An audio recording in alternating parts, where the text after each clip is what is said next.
Hey, everybody, welcome back to another episode. I'm your host, Brandon Cobb, and today I've got Brian Seidensticker on the show. He founded Tax Sale Resources. This is a software system that gives you all the tax sale data that you need. And if you don't know about tax sales and you're interested in diversifying your alternative real estate portfolio, you're going to want to listen to this because he's got some really good stuff today. He has also the owner of Mount North Capital. They got a great over team. It's a fund that's centered around providing capital access to distressed real estate investors. We're going to learn more about that today.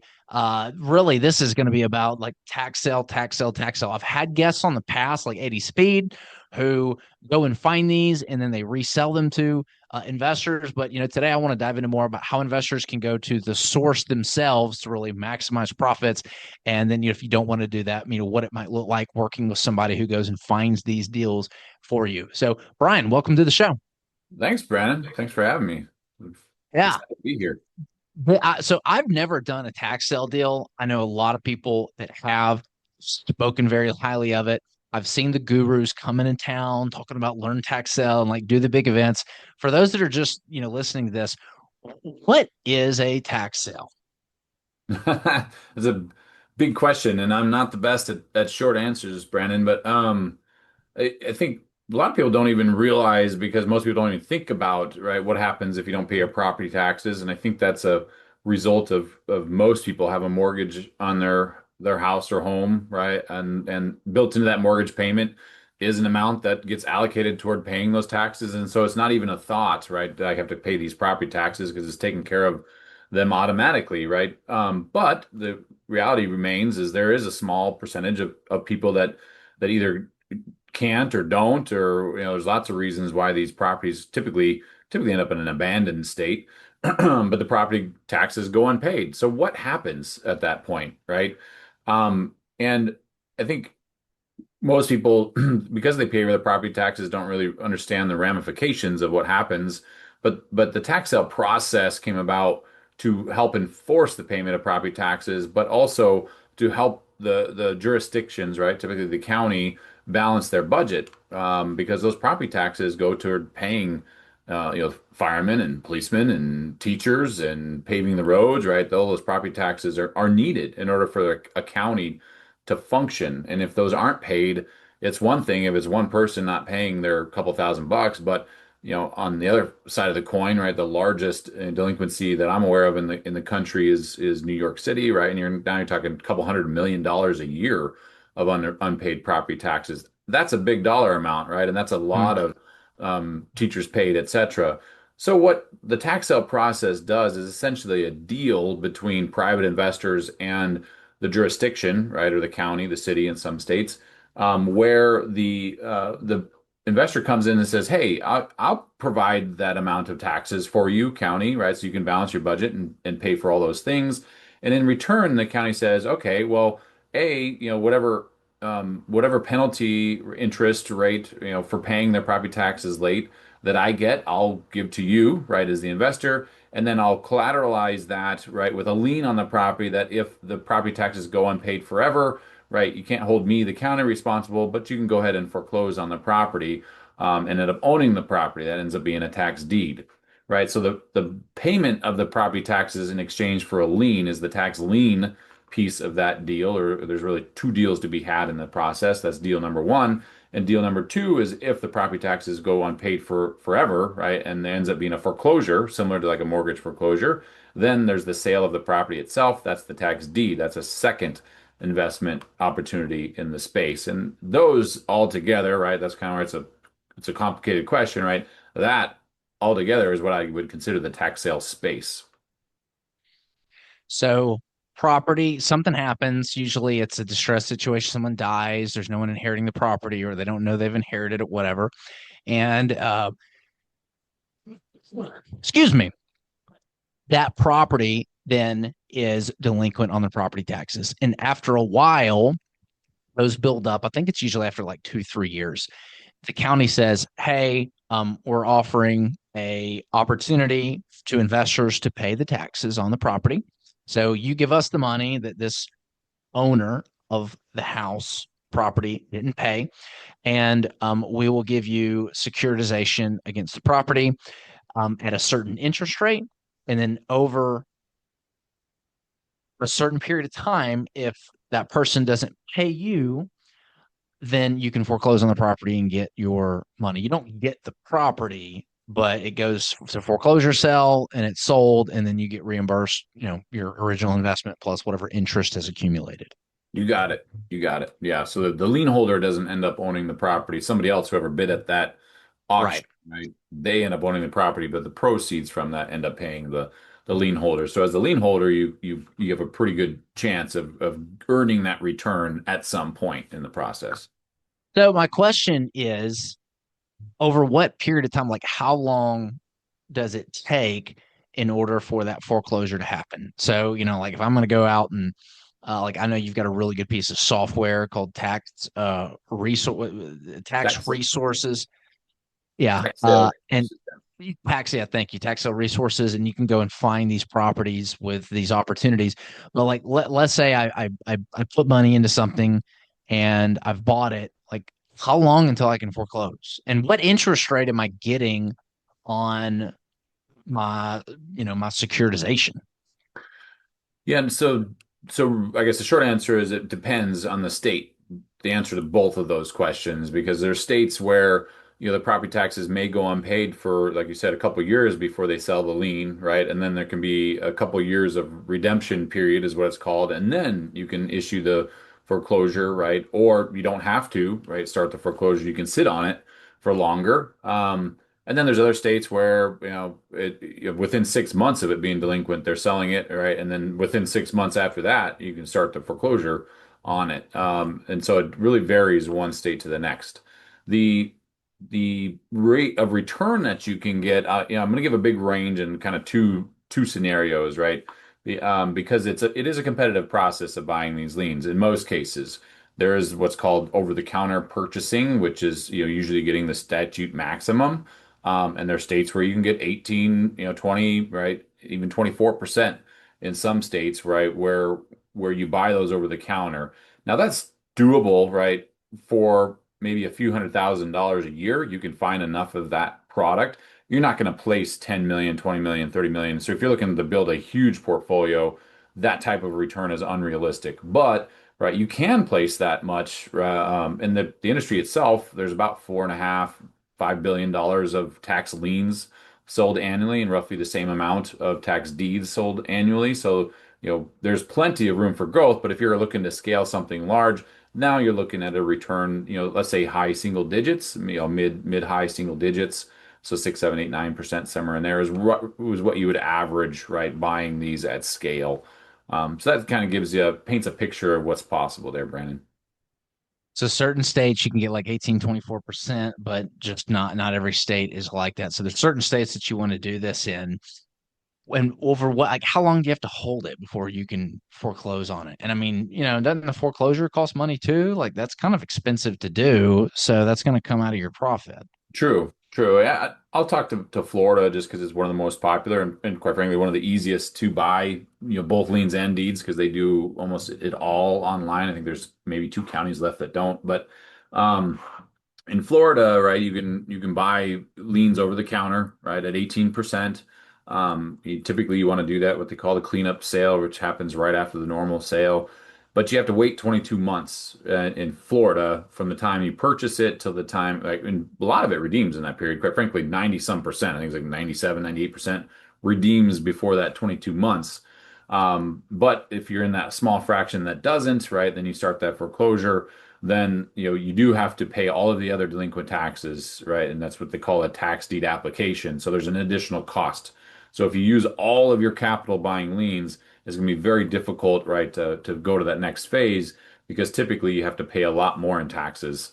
And so maybe that first piece of taxes was $1,000. Now, to pay all the other delinquent taxes, you're going to pay another $3,000 for that original lien in order to start the foreclosure process. So it can add up significantly, right? And it's not just a, sign here and it starts the foreclosure. Now, the foreclosure process itself can be done in as little as 3 months, can take a couple additional years in Florida for it to actually get to sale. And then that sale generates the cash in order to pay you back, right? So the timeline is, that's probably one of the biggest disadvantages of tax liens, is the fact that you can earn a great return, right? 18%, but you don't know when you're going to get paid. It could be the next day and it could be 4 years down the road, right? And so the liquidity of that investment is maybe a downside of diving into the space at a large level with capital that you can't afford to be illiquid for that long. Makes sense. And what like is there a I know every state's probably different, but like what are you looking for as like a worst case scenario? Like how long is the money potentially tied up? And what's it cost to do the foreclosure?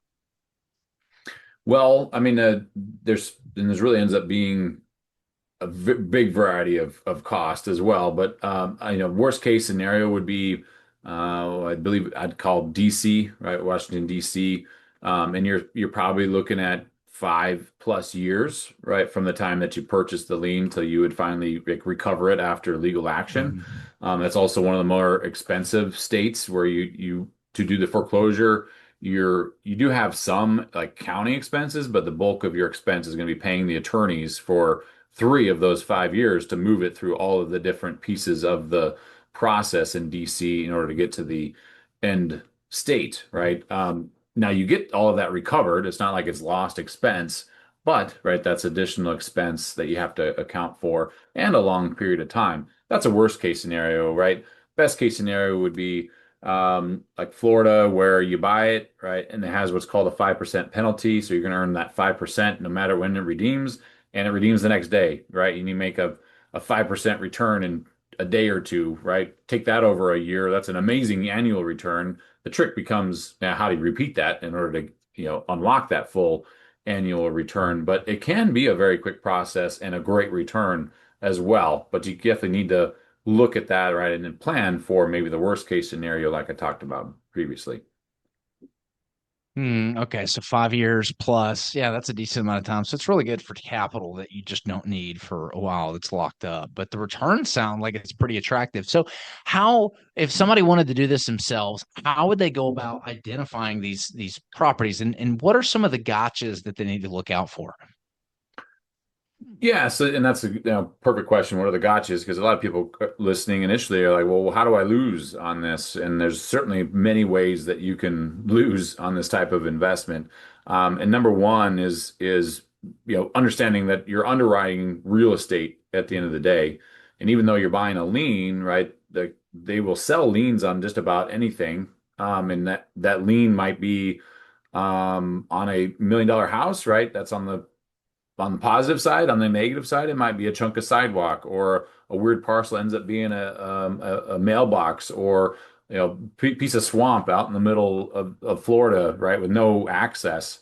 Liens are sold on those as well because the county doesn't make any determination. It's a buyer beware auction, right? So you have to do all that research. And if you buy something that you can't enforce, right? If nobody's going to buy it at auction, when they go research the property, then it's not going to create that liquidity, right? And so at the end of the day, you essentially wasted your money buying bad liens, and that's number one, right? And so how to get started would be if either find somebody or get familiar yourself with how do you underwrite property because that's what you're going to be doing on these liens when you're buying them is making sure that they all have the value needed to recover your investment at some point down the road. Now, how you get educated on that, or at least understand how the process works state by state, our platform, which is Tax Sale Resources, yes, there's a part of it that you subscribe to, and it will point you to all the liens. We track, roughly 1.5 million, different liens that go for sale annually, and about 300,000 to 400,000 different tax deeds that go to sale annually. Mm-hmm. And that's between about 8,000 different auctions that occur annually. There's a lot going on all the time. And you can use the platform or right? If you're just getting started, there's resources there that's all, I'll say, in front of the paywall. You don't have to pay for it. It's all free. You go check it out. I interview industry professionals, attorneys, county officials, right? Really talking about how does this process work in that particular state? What are all the nitty-gritty details that I need to understand? And so you want to be aware of those differences because you can take your knowledge of, I'll say, Florida, and you try to take that to Arizona just because it looks similar, and you can really get, raked over the coals because they don't have the same process, and you can make a lot of bad purchases. So you really need to understand the details one state to the next. And taxable resources can help with that, but ultimately there's a lot of other resources, educational resources, and the advent of our, I think everybody's best friend, ChatGPT AI. Like you can chat with it and answer a Yeah. lot of those questions for free these days as well. Yeah, because I imagine there's some research that goes into it. Because if you're going to put a lien on the property, then you need to, what's the value of it? There's probably a loan in place, right? Someone else might foreclose before you do on the deal. If there's like a mortgage or something, they can expedite that process. I'm sure not all these properties are just owned outright, and they're not paying the taxes or whatever. So making sure that your investment doesn't get completely wiped out because the sell price of the home was less than what the mortgage and interest covered. That's your second position behind that mortgage. So you're going to get wiped out. That would be an example of like something to look out for. Is that right? Yes, yes, right. Wiped out or you get redeemed, right? As for the foreclosure, like the bank to foreclose on the property, they would have to pay your lien. You have superiority over that mortgage Oh, do foreclosure. you really? Oh, so the taxes. Okay, I didn't think about that. Yeah, so you paid the taxes. You actually have superiority over their mortgage. All right, that's interesting. And that also is like if you buy these tax deeds at auctions, the mortgages are not always 100%, but the vast majority of the mortgages are wiped out because the taxes do have a superior position on that scenario. So mortgage holders, more often or not, right, if they're savvy and aware and good, they're going to redeem you out, right, as a lien holder way before it ever gets to that stage. But there can be instances where they don't, right? But as a lien holder, you have a position above them, and so you don't have to worry about paying that mortgage on top of, foreclosing on the lien. That ends up getting wiped out as part of that process. Makes sense. So, what are some of the other risks with this investment? Like, how can somebody lose money? And what do they need to lose? Well, I mentioned the two probably most common ones, right? Is not underwriting properties or underwriting them incorrectly. And you don't realize, yeah, I got a cheap lien, right? A couple $100. Well, you bought a cheap lien on a piece of sidewalk, and no one's ever gonna. You wasted your money there, right? That's probably the most common oops because there's no regulation around. You don't have to be certified. You don't have to have a Section 7 license, right? You can literally go sign up for an auction, put money in deposit, and start buying tomorrow, right? Anybody can. There's no regulation behind that. That's issue number one. That's pretty common. And number two is that again mentioned the not understanding the nuance from one state to the next.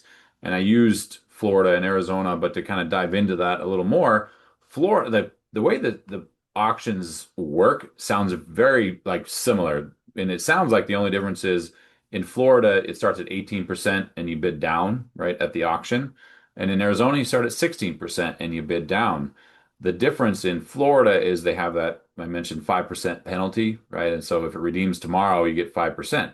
So a lot of people in Florida will bid down to a 1/4%, which is the lowest you can bid in Florida. And they've done a lot of analysis and they basically bet on the ones that are going to redeem quick. They call it's a whole model they call the Fast Five. There's a book about it in Florida. And so if you buy the liens are going to redeem real quickly, right? If you go make a quick 5%, great. Right now, go find somewhere else to put that money, make another return. Arizona doesn't have that 5%. And we see it every year where there's a very aggressive bidder that will bid down to a 1/4% in Arizona, thinking that they're have the same game to play. And then at the end of the day, they get a statement from the county that basically says, congratulations, you're now earning a 1/4% over the next 3 years during the redemption period. And the buyer's like, what? Right? Where's my 5% minimum? Well, that doesn't exist in Florida. So not understanding that nuance, you maybe not lose your capital, but you're definitely not going to make what you anticipated in that Yeah. investment. And so those are the two biggest issues. Now, there's a lot of other ways where you can lose out, right? Some other nuanced, right, ways would be in New Jersey you have to worry about subsequent liens because it's the latest lien, right? The latest lien purchase has the superiority over everything else. And so if you don't continue to pay those subsequent taxes, then you can lose your position in line in the foreclosure process. Somebody else can essentially foreclose you out and you don't get your money back. That doesn't happen in most states, but that's again a nuance in New Jersey that doesn't happen in Florida. And so that's maybe a way to lose your money, but it really still comes back to the just understand how the process works in the state that you're interested in, and you'll be successful. Very interesting. When would somebody want to do this themselves versus like I know you've got a fund that invests in these things and you work with investors. Like, who's that a good fit for versus somebody that wants to do it themselves? Like, what are the advantages and disadvantages? And like, when would somebody want to go one route or the other? Well, I think you will always make more doing something yourself, right? Ultimately, right? If I place money with a fund, it's just kind of like buying an index fund, right? Through stocks, right? It's going to follow the S&P 500, right? But you're going to make slightly less than that because you got to pay people in the middle to manage that fund, right? And I think it's that way in any investment. And so if your goal is to maximize your return on this style investment, then learning how to do it yourself and placing it, you'll make the most, right? I will also say you can make oversized returns, right, using leverage. There are lenders in the tax lien side of the space. And so if you only have, now I'll say only jokingly because they'll only lend like minimum of a couple $1 million, right? And so you need to have significant capital to utilize that, but you can take, let's say a 6 or 8% return on cash or on your capital, right, without leverage, right? When you start losing leverage on that same $1 million that you had before, now you can earn a 30, 40% return because you're using the leverage and you're buying on a larger scale, right? So there's advantage of doing that, right, yourself. Now, on the fun side, right, if you're like, I just don't want to do the work, then maybe paying somebody else to do it as opposed to getting caught in a lot of these, snags and pitfalls, right, that do exist in the space. Maybe that makes more sense. And I can't say one is necessarily better than the other. It's a matter of whatever, the individual prefers and what their goal is. Hmm.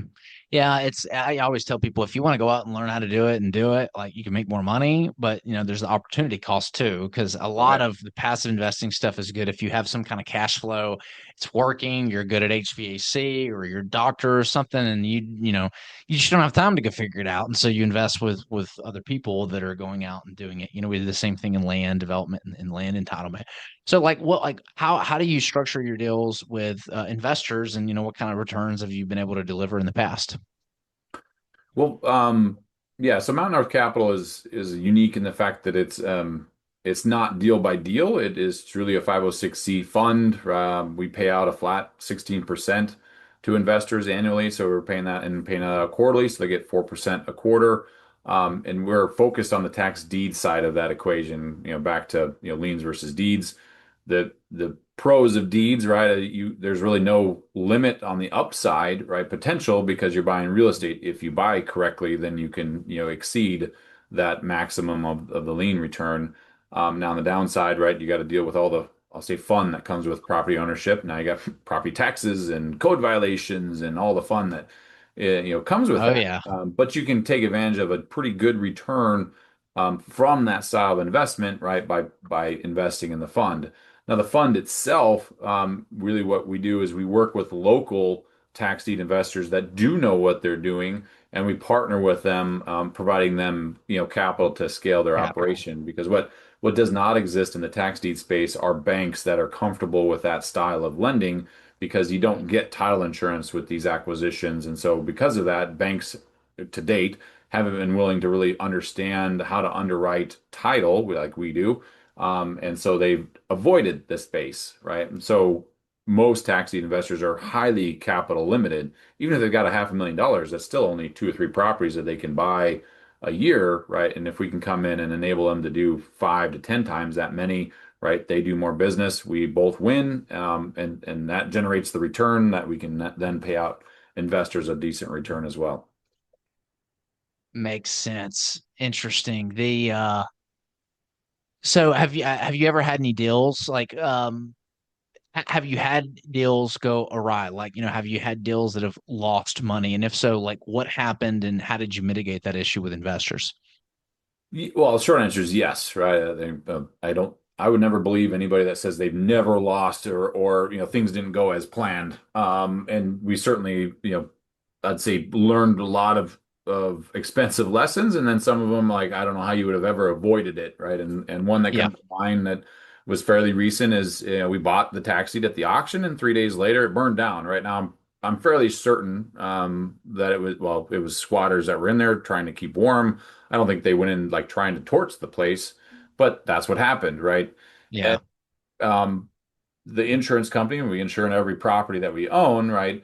The insurance company is basically said, well, based on the evidence that they got, right, the property was abandoned, and maybe it probably I can tell you it was abandoned, but we had just purchased it, so had we abandoned it? No, right? And so there's an ongoing argument, but I make it unlikely that we'll recover anything from that particular investment.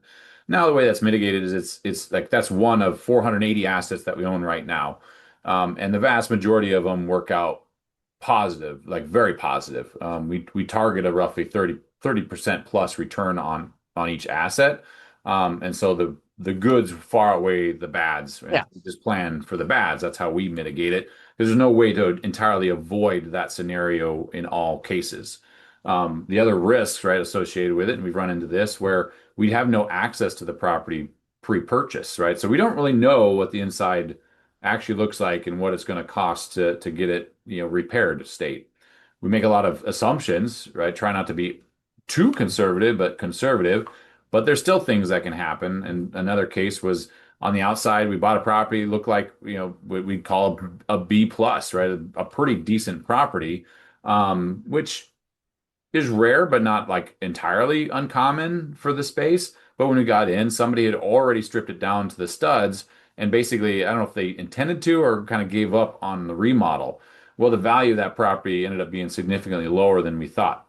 We ended up not losing much on that. We didn't make much on that one. I think we recovered neutral on that, but it cost a lot more, right? And to get it to where we thought we could get it to sell it for as much as we thought it was worth after repair value. But those are the things and the risks that you end up with. Again, our mitigation is scale, right? Of yeah, you might lose one here and there, but you do enough of these, you're going to overwhelmingly, end up on the positive side. And that's been our biggest mitigation method is just the scale that we're doing it. There's diversification of risk if you're doing this yourself and you've got more allocation in one specific or two or three notes. One of those goes wrong, boom, big hit to the portfolio versus if it's spread across, 20, 30, 50, 100 or something that's in a fund. Well, Right. some are going to go wrong, then you can mitigate the risk. I love it. And yeah, we've had our fair share of deals go sideways. Who hasn't, right? Um, Man, this has been a very eye-opening conversation. With all the success that you've had, what's next for you? Well, right now we're sitting at about 56 million of total assets in Mount North, and we feel the fund is we can get that to 150 to 200 based on our analysis of the industry. So right now it's basically business as usual and growth over the next several years to kind of get to that phase. On the software side, it's really business as usual from the past 10 years and for the foreseeable, future. There's new sales every year, different properties, but it's the same, platform providing the same data for those that want to do it themselves, right? Then it's their best friend to figure out which ones are worth buying and which ones are not. I'm lucky and blessed, I'll say, in the fact that I love what I do. And who knows what might come next, but as of today, those two things are what we're focused on. Cool. I love it. If people want to learn more about you, learn more about your fund, or learn more about your tax sale resource software, where can they go? Well, if you are interested in learning more on how to do it yourself, go to taxsaleresources.com. Again, there's lots of information there that's absolutely free. If you do want to check out the platform, go for it. If you're interested on the fund side, go to mountnorthcapital.com, and you can investigate that more. If you want to just connect with me, you can find me on LinkedIn. Look at my name. I don't think there's any other Brian Seidenstickers out there. I'm associated with Last Best Partners, Mountain North Capital. Feel free to reach out from me and happy to have a conversation. Awesome, man. It's great having you on the show. Thanks for stopping by. And if you got value from this episode, share it with somebody who might benefit from it. And we will see you guys next time. Brian, thanks for coming on. Thanks, Brandon.